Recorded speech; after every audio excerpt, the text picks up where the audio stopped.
My fiancée asked for a break to date her ex, saying she'd come back if it didn't work. Hey folks, like this video and subscribe this channel.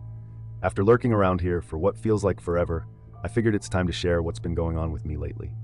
Alright, so here's the deal. My name's Liam, I'm 30, and up until recently, I thought I was marrying the love of my life, Tessa. We'd been together for 4 years, and for most of that time, I was sure we were solid. But now, I'm sitting here wondering how I didn't see this coming sooner. Tessa and I met through a mutual friend at a birthday party. She was funny, confident, and had this no-nonsense attitude that I really liked. I had dated before, but no one clicked with me the way she did. We hit it off fast and moved in together after a year. Things felt natural, like we were on the same page about everything. Careers, marriage, starting a family someday. She was freelancing as a graphic designer, and I worked in marketing, so our schedules kind of synced up. Life wasn't flashy, but it was good. We'd been talking about getting married for a while, but it wasn't until last year that I popped the question. It wasn't anything fancy, just a quiet dinner at home, just the two of us. Tessa seemed thrilled. She cried, hugged me, and said yes. That night, we started planning the future. A fall wedding, a small guest list, and this cozy little venue by the lake.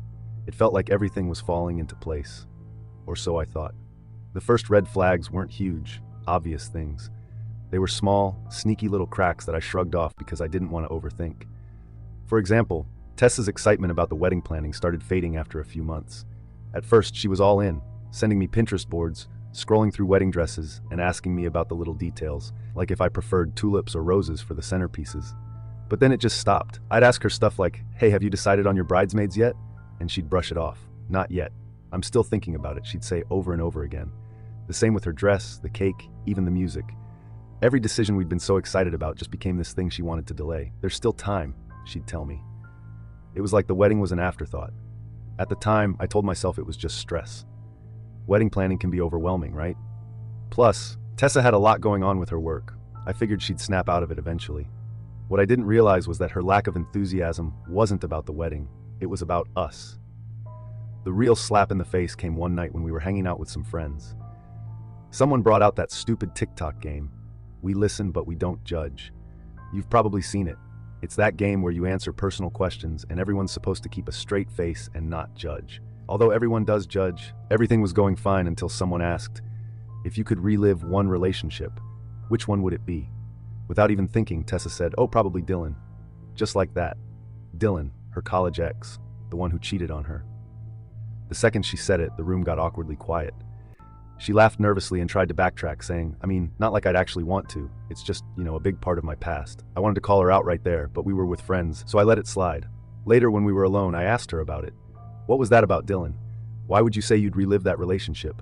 She just shrugged it off like it was no big deal. It was a stupid game, Liam. Don't take it so seriously. She smiled and changed the subject. I didn't push it because, honestly, I didn't want to start a fight over something that might have been nothing, but deep down, it stuck with me. After that, her behavior got harder to ignore. She was on her phone more often, scrolling through her messages with this sly little smile. She started making vague excuses about why she couldn't hang out, or why she'd cancel plans at the last minute. Oh, sorry, I just have a lot of work to catch up on tonight, she'd say. Or, I promised my mom I'd visit this weekend. The excuses weren't exactly suspicious, but they were piling up. It felt like I was suddenly less of a priority. Then came the Friday night that changed everything. I got home early from work, excited to spend the evening with Tessa. I was thinking we could order in and binge watch something, just a low-key night. When I walked in, though, the vibe was off. She was sitting on the couch with her laptop, but she wasn't working. She was just sitting there, staring at the screen, completely zoned out. "Hey, I'm home," I said, trying to break the tension. "You're early," she replied, like that was a bad thing. I brushed it off and went to the kitchen to start making dinner, but the silence in the house was suffocating. Usually she'd be asking me how my day was or telling me about hers, but tonight, nothing. Finally, I turned around and asked, "Everything okay?" She closed her laptop and looked at me. "Actually, there's something I need to talk to you about." And just like that, my stomach dropped. You know that feeling when you know something bad's about to happen, but you can't stop it? That was me, standing there like an idiot with a spatula in my hand. I walked over and sat across from her. "All right," I said. "What's going on?" She hesitated, like she was trying to find the right words. Then she just came out with it. "I've been thinking about us and about Dylan." I swear, I almost laughed. "Dylan? Are you serious? What about him?" She bit her lip and avoided my eyes. "I think I need some time to figure things out," I want to take a break to see if there's still something there with him. I couldn't believe what I was hearing. You want to take a break so you can date your ex? Are you out of your mind, Tessa? We're engaged. It's not like that, she said quickly, like she thought she could smooth this over. I need to know if I'm making the right choice with you. And if it doesn't work out, I promise I'll come back. That's when I realized just how deep her audacity ran. She thought I'd sit around and wait for her to figure out if I was good enough. At that moment, something inside me shifted. I didn't blow up. I didn't yell. I just sat there, staring at her, wondering how the hell I didn't see this coming. I didn't even know how to respond at first. My fiancée just told me she wanted to take a break to explore things with her ex. What do you even say to that? Finally, I managed to ask, so what exactly does this break mean to you? My voice came out calm, way calmer than I felt. She straightened up a little, like she'd been preparing for this conversation. I think we need some space to figure things out. I'll take some time to see if what I'm feeling about Dylan is real, and you can take time to reflect on us too. I couldn't believe the nerve. Wait, I said, leaning forward. You're saying you need to date your ex, but I need to reflect on us? What kind of backwards logic is that, Tess? She sighed like I was the one being unreasonable. It's not about you doing something wrong, Liam. This is about me figuring out what I need. I felt like she had rehearsed this. The way she was talking, the way she avoided eye contact. It was like she had already decided this was happening, and now she just needed me to roll with it. You know this sounds insane, right? I said. You don't just put your fiancé on hold while you go play what if with some guy who treated you like garbage. Her face hardened, and for the first time I saw just how stubborn she could be. I'm not asking for permission, Liam. I'm telling you what I need. That one hit different. I wasn't just sad anymore. I was angry. I stood up and started pacing, trying to calm myself down. So what, Tessa? You're just gonna pack a bag and head over to Dylan's place? Is that your big plan? No, she snapped. It's not like that. I don't know what it looks like yet, but I need clarity before we move forward. I owe it to myself to know I'm making the right decision. You owe it to yourself, I repeated, laughing bitterly. And what about what you owe me? We're engaged, Tessa. We're supposed to be building a life together. And now you're telling me you need to test drive your ex to make sure I'm good enough? I never said you weren't good enough, she shot back, her voice rising. But if we're going to spend the rest of our lives together, I have to be certain. And right now, I'm not. That was it. It wasn't just that she wanted to explore things with Dylan. It was that she wasn't sure about me. After 4 years together, after all the plans we'd made, she still wasn't sure. It hit me all at once. She didn't even realize how hurtful and ridiculous her request was. She thought this was reasonable, like I'd just sit there while she worked through whatever nonsense was spinning in her head. I stopped pacing and looked at her, really looked at her. You know what? Sure, I said, my tone flat. Take your break. She blinked, caught off guard by how easily I agreed. Liam, I'm not trying to hurt you. I need space to figure things out. I nodded, keeping my expression neutral. All right, if that's what you need. She hesitated, like she was expecting me to argue, to fight for her.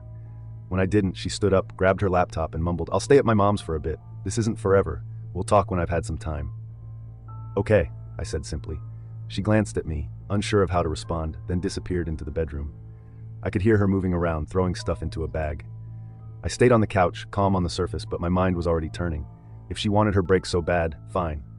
Let her have it. A few minutes later, I heard the front door close. She was gone, probably thinking she'd left me here to wait and wonder. Little did she know, I wasn't going to just sit around. She could have her fantasy. But I had my own plans now. I don't know how long I sat there before I finally snapped out of it. The first thing I did was grab my phone and call my buddy Noah. Noah's been my best friend since college, and he's the kind of guy who doesn't sugarcoat things. If I needed someone to tell me I wasn't crazy for feeling like my entire life had just fallen apart, he was the guy. Yo, what's up? He answered, his voice casual. Tessa wants to take a break to date her ex, I blurted out. There was a long pause. What the hell? He finally said. She said that to your face? Yep, I said, rubbing my temple. She packed a bag and left like it was no big deal. Said she needs clarity. Noah let out a low whistle. Dude, that's messed up. You okay? Not really, I admitted. I don't even know how to process this. 4 years, man. 4 years, and she's still hung up on Dylan. You want me to come over? He asked. We can order some food, talk it out. Yeah, actually, that'd be great, I said. About an hour later, Noah showed up with pizza. He didn't even wait for me to explain the whole thing. He just listened as I vented about everything. By the time I finished, he was shaking his head. Bro, she's not worth this, he said. If she can't see what she has with you, that's on her. You're better off without someone who's going to treat you like a second option. I nodded, but it didn't make me feel any better. It wasn't just about losing Tessa. It was about losing the future I thought we were building together. I'd pictured a life with her, marriage, kids, all of it. and now it was just gone. We stayed up late talking and watching TV, and for the first time in hours, I started to feel a little less like the ground was crumbling beneath me. I didn't have a plan yet, but one thing was clear. I wasn't going to let Tessa keep me on a leash. While she figured out what she wanted, the next morning my phone buzzed. I rolled over, half awake, and squinted at the screen. Tessa, of course. Can we talk? I stared at the message for a moment, my brain still foggy. She wants to talk? Seriously? After everything she laid out, now she wants to play the concerned? I thought she might have realized how stupid she sounded yesterday. I dragged myself to the kitchen to make coffee. There was no way I was dealing with this nonsense before caffeine. As I leaned against the counter, sipping my coffee, my mind raced. She really had the nerve to come back and act like I was the one who owed her patience. It wasn't anger I felt, at least not anymore. It was more disbelief. How could someone be so oblivious, so wrapped up in their own fantasy that they thought this kind of stunt was acceptable? But I wasn't about to let her see that. No, if she wanted to play this game, I'd play along. Except I wouldn't be the one losing. Finally, I picked up my phone and replied, "Sure, come over later." Short, simple. Let her think she's still in control. A few hours later, there she was, standing at the door like nothing had happened. She looked polished, like she'd spent way too much time trying to perfect that calm, collected look. Her hair was done, makeup flawless. I could tell she'd rehearsed this. She was ready to sell me whatever she'd come up with. I stepped aside and let her in without a word. She walked in like she still belonged here, sitting on the couch like it was any other day. "Thanks for letting me come by," she said softly, like she was doing me a favor. I leaned against the wall. "What's up?" She took a deep breath, her hands clasped together like this was some big performance. "I've been thinking a lot," she began. "Here we go. And I think I've come up with a way for us to move forward," she continued, her tone too measured, too rehearsed. I nodded, keeping my face neutral. "All right, let's hear it." "Well," she said, clearly building up to something she thought was genius, "I think the best thing for us right now is to put the wedding plans on hold, just temporarily, while I take the time I need to get clarity on everything.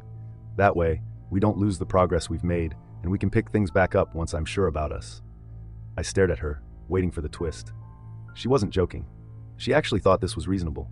"That's your big plan?" I asked, raising an eyebrow. "Yes," she said, nodding like she just solved a world crisis. "It's practical, Liam. We've put so much time, effort, and money into this relationship. I don't want to throw it all away over something that might not even matter in the long run." Something that might not even matter. That phrase kept bouncing around in my head. She was talking about us, our relationship, like it was some investment portfolio she didn't want to write off. I felt a laugh bubble up, but I held it back. "Not yet. Let her keep going." "You're okay with this, right?" she asked, tilting her head slightly like she was genuinely confused why I hadn't reacted yet. "Sure," I said, shrugging. Her eyes flicked to mine, like she didn't quite believe I'd agreed so easily. "Wait, you're okay with it?" "Yeah," I said, keeping my tone even. "If that's what you need, go for it."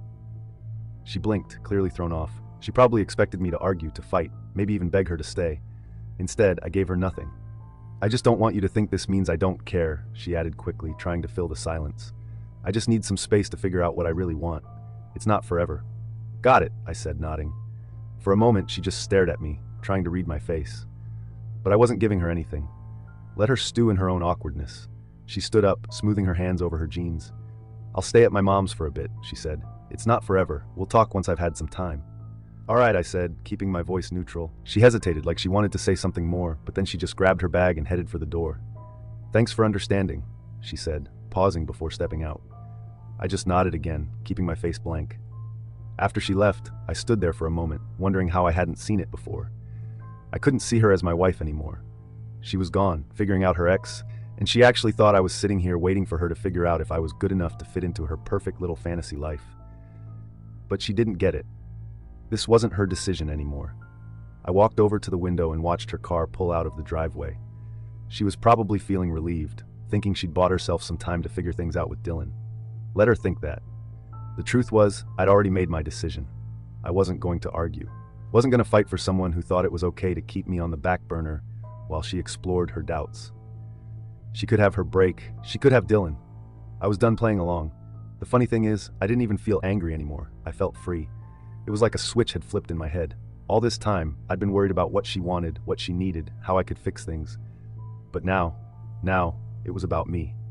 I sat down on the couch. I could already hear her voice in my head, weeks or maybe months from now, trying to spin her way back in. I made a mistake, Liam. I needed clarity, but now I see what I really want. Too late. Life doesn't work like that. I had no intention of sitting here, pining for her to come back. This wasn't about playing games or getting even. It was about moving forward. She'd made her choice, and so had I. I spent the next week setting things in motion. This wasn't about revenge. It was about clearing out every trace of her and taking back control. I started with the wedding plans. I grabbed my laptop and canceled everything. The venue, the photographer, the caterer. It all had to go. Some deposits were non-refundable, but who cares? It wasn't about the money. It was about closing this chapter for good. As I clicked through the emails, I couldn't help but smirk. She probably thought I was sitting at home, heartbroken, crying, waiting for her to know I'm better than her ex and come crawling back. She had no clue I was wiping her out of my life, one email at a time. Then, the house. Funny thing, Tessa always acted like it was our home. She picked the paint colors, nagged me about throw pillows, and even insisted on those god-awful curtains in the living room. But here's what she never seemed to grasp. The house was mine. My name on the deed, my money in the mortgage. I called my buddy Noah, who hooked me up with a real estate agent. Within days, I had the paperwork ready to list it. My plan was simple. Sell the house, move on, and leave Tessa with absolutely nothing to come back to. She wanted space to figure out her life. She could do that from scratch. One part was almost too satisfying. Tessa had left all her stuff behind when she walked out. Clothes, books, and those ridiculous live, laugh, love signs she insisted on putting everywhere. I boxed it all up and drove it to her mom's place. No heads up, no texts. I just left it on the porch with a note. Here's your stuff. Good luck with Dylan. Was it petty? Maybe. Did I care? Not one bit. Then I sat there and waited. As expected, a week later my phone buzzed. It was her. Can we talk? I think we need to clear the air. I laughed out loud. She must have realized her little fantasy with Dylan wasn't all it was cracked up to be. I couldn't resist seeing how this would play out. Sure, I replied. Come by tomorrow. The next day, she showed up, and the look on her face was priceless. She stepped inside and froze, her eyes darting around the bare walls, the empty shelves, the moving boxes stacked in the corner. What's going on here? She asked, her voice trembling. I'm selling the house, I said casually, as if I were talking to a neighbor while leaning against the counter. Her jaw dropped. You're what? Selling our house? It's not our house, Tessa, I said, letting that sink in. It's mine, and I don't need this much space anymore. She stared at me like I'd slapped her. Why didn't you tell me? Why would I? You left, remember? I said, keeping my tone calm. Her face went pale. Wait, so you've been planning this? You're just moving on? I shrugged. What else was I supposed to do? Sit around and wait for you to come back? She shook her head, her voice rising. Liam, no, that's not what I meant when I said I needed time. I didn't think you'd. Didn't think I'd what? Take you seriously? I interrupted. You said you needed space to figure out if you wanted me or Dylan, so I gave it to you. She took a step closer, her voice trembling. But I didn't mean it like this. I thought you understood. I wasn't ending things. I just needed clarity, I laughed, shaking my head. Clarity, Tessa? You didn't want clarity. You wanted a safety net. You thought you could run off, test the waters with Dylan, and then waltz back here like nothing happened. Sorry, but that's not how it works. Her composure completely cracked. Liam, please, I made a mistake. Dylan, he's not what I thought. He hasn't changed. I was stupid. I see that now. Please don't do this. Don't throw us away. I crossed my arms, meeting her tear-filled eyes with a steady gaze. You're right about one thing, Tessa. You were stupid. But not just for running back to Dylan. You were stupid for thinking I'd let you treat me like a backup plan. She grabbed my arm, her voice desperate. I wasn't. I swear, I panicked. I was scared. But I know now that it's you. It's always been you. Please, we can fix this. We can still get married. I yanked my arm away, shaking my head. No, we can't. You made your choice, Tessa. You chose doubt. You chose Dylan. And now I'm choosing me. Her face crumpled, and she started sobbing. Liam, please, I'll do anything to fix this. It's too late, I said firmly. You broke this. You don't get to come back and pretend it never happened. She stood there, shaking, tears streaming down her face. Finally realizing there was nothing left to say, she turned and walked out the door. And with that, Tessa was out of my life. Or so I thought. I sold the house, moved into my new apartment, and started putting everything about her behind me. I wasn't bitter. I just didn't have the energy to keep dragging her baggage along. I thought I'd handled it cleanly, that we'd moved on separately. But Tessa, she wasn't done. And when she made her move, it wasn't head-on. The first sign something was off came in a phone call from my mom. I had barely said hello before she launched into it. Liam, why am I hearing from Aunt Sharon that the wedding is canceled? Is this true? I froze, the words catching me off guard. The only people who knew the wedding was off were me and Tessa. I hadn't even told my family yet because, frankly, I didn't want to deal with their reaction. But now, the news was out. Where did Aunt Sharon hear that? I asked cautiously, already suspecting the answer. From Tessa's mom. She's been telling everyone that you called off the wedding. Apparently, Tessa is heartbroken and you're being unreasonable. I nearly dropped the phone. Heartbroken? Unreasonable? The audacity of her. Spinning this like I was the bad guy was almost impressive. She had been the one to walk away. the one who wanted to figure things out with her cheating ex, and now she was painting me as the villain. "Mom, that's not what happened," I said, trying to keep my voice calm. "Tessa and I aren't together anymore. She made her choice, and I moved on." "Well, you need to do some damage control," she said, her tone sharp. "Half the family is talking about this, and they all think you blindsided her." Damage control. That's what it came to now. Not only had Tessa managed to worm her way into my family's conversations, but she'd turned the entire thing into a pity party for herself. I should have let it go. I should have chalked it up to her being petty and left it at that. But when I got a call later that same day from my boss, I realized this wasn't just a family issue anymore. "Hey, Liam, I wanted to check in," my boss said cautiously. "Is everything okay? I heard from a friend of mine. Apparently, your ex is going through a tough time, and she mentioned your name." "My ex mentioned my name at work?" "She didn't give any details, but you know how these things spread, just making sure it's not going to cause distractions here." I clenched my jaw, the pieces falling into place. Tessa hadn't just been telling her side of the story to family, she was dragging my name into her personal sob story with anyone who would listen. I thanked my boss for letting me know and hung up. My blood was boiling. This wasn't about closure or fixing things anymore. She was deliberately trying to sabotage my life, painting herself as the victim to anyone who would give her 5 minutes of attention. That was the last straw. I'd stayed quiet up until now, thinking it was the mature thing to do. But if she wanted to play games, I wasn't going to sit back and let her rewrite the narrative. The next day, I sent a group message to both of our families, keeping it short and to the point.